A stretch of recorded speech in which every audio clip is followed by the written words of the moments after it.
To all here in the Rose Garden and to the vast gathering of Americans, young and old, on our National Mall at this very hour, welcome back to Washington, D.C., and welcome back to the largest pro-life gathering in the United States of America, the 45th Annual March for Life.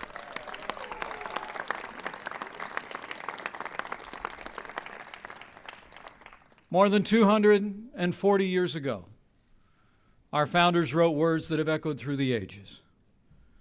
They declared these truths to be self-evident, that we are, each of us, endowed by our Creator with certain unalienable rights, and that among these are life, liberty, and the pursuit of happiness.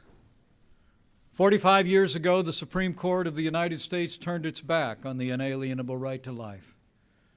But in that moment, our movement began. A movement that continues to win hearts and minds. A movement defined by generosity, compassion, and love. And a movement that 1 year ago tomorrow inaugurated the most pro-life president in American history, President Donald Trump.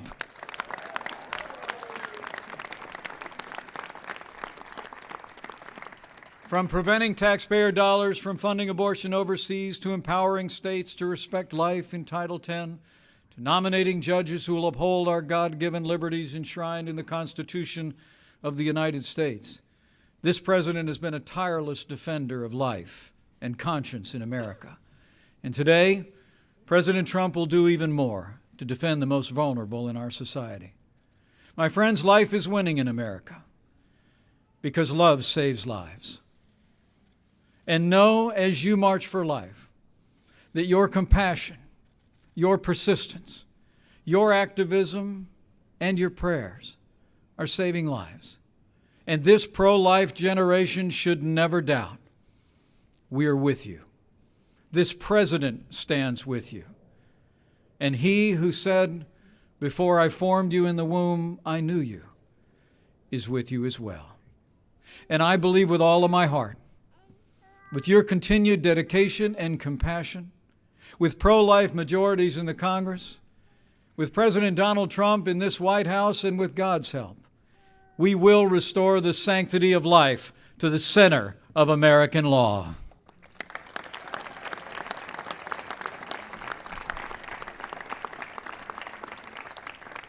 And so, with a grateful heart, on this 45th Annual March for Life, it is now my high honor and distinct privilege to introduce to you the 45th President of the United States of America, President Donald Trump.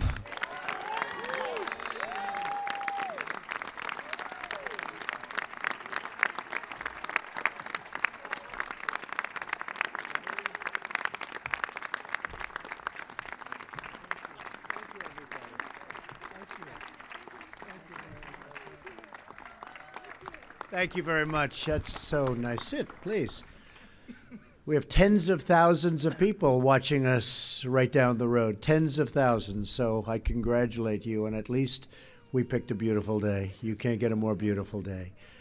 I want to thank our Vice President, Mike Pence, for that wonderful introduction. I also want to thank you and Karen for being true champions for life. Thank you. And thank Karen.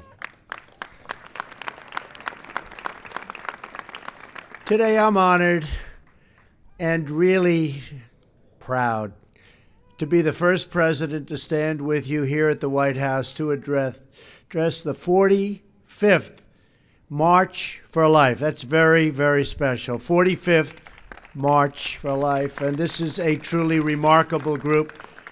Today, tens of thousands of families, students, and patriots, and really just great citizens gather here in our nation's capital.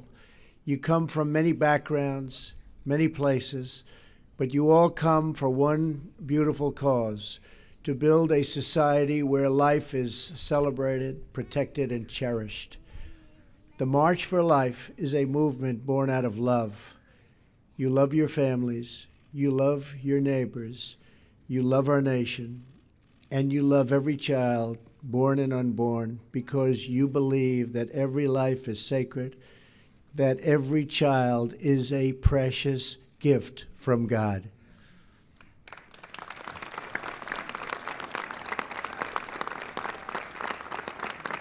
We know that life is the greatest miracle of all.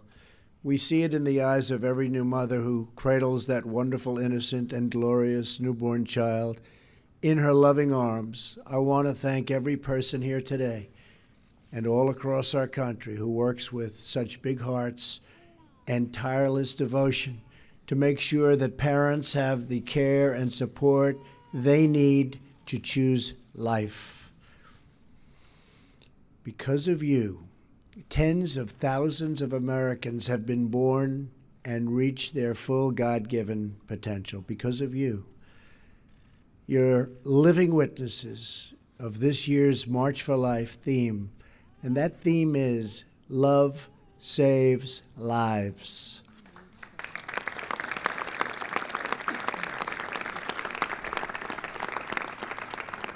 As you all know, Roe versus Wade has resulted in some of the most permissive abortion laws anywhere in the world. For example, in the United States, it's one of only 7 countries to allow elective late-term abortions, along with China, North Korea, and others. Right now, in a number of states, the laws allow a baby to be born from his or her mother's womb in the 9th month. It is wrong. It has to change. Americans are more and more pro-life. You see that all the time. In fact, only 12% of Americans support abortion on demand at any time. Under my administration, we will always defend the very first right in the Declaration of Independence, and that is the right to life.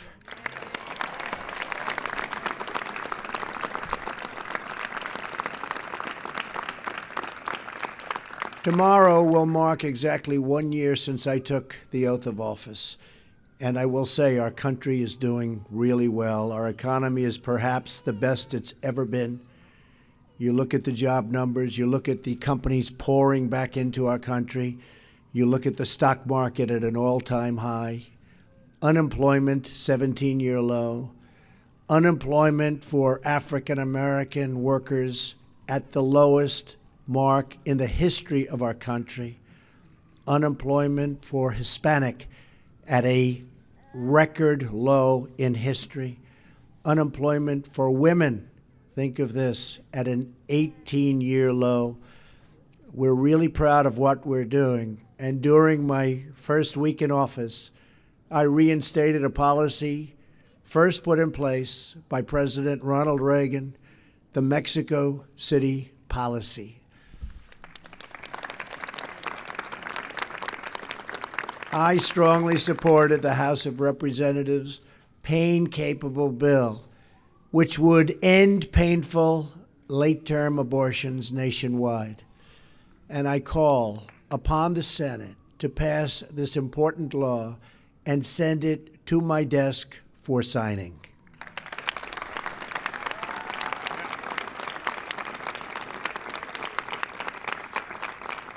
On the National Day of Prayer, I signed an executive order to protect religious liberty. Very proud of that. Today, I'm announcing that we have just issued a new proposal to protect conscience rights and religious freedoms of doctors, nurses, and other medical professionals. So important. I have also just reversed the previous administration's policy that restricted states' efforts to direct Medicaid funding away from abortion facilities that violate the law.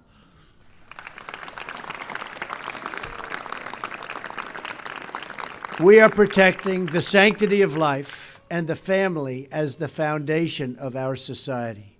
But this movement can only succeed with the heart and the soul and the prayer of the people.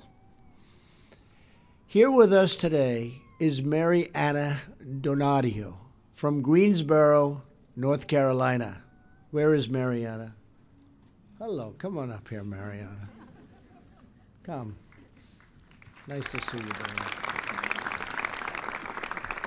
Mariana was 17 when she found out she was pregnant. At first, she felt like she had no place to turn. But when she told her parents, they responded with total love, total affection, total support. Great parents? Great? I thought you were going to say that. I had to be careful. Mariana bravely chose life and soon gave birth to her son. She named him Benedict, which means blessing. Mariana was so grateful for her parents' love and support that she felt called to serve those who were not as fortunate as her.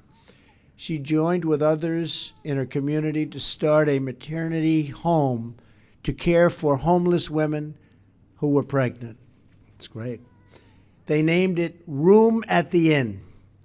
Today, Mariana and her husband, Don, are the parents of 6 beautiful children, and her eldest son, Benedict, and her daughter, Maria, join us here today. Where are they? Come on over.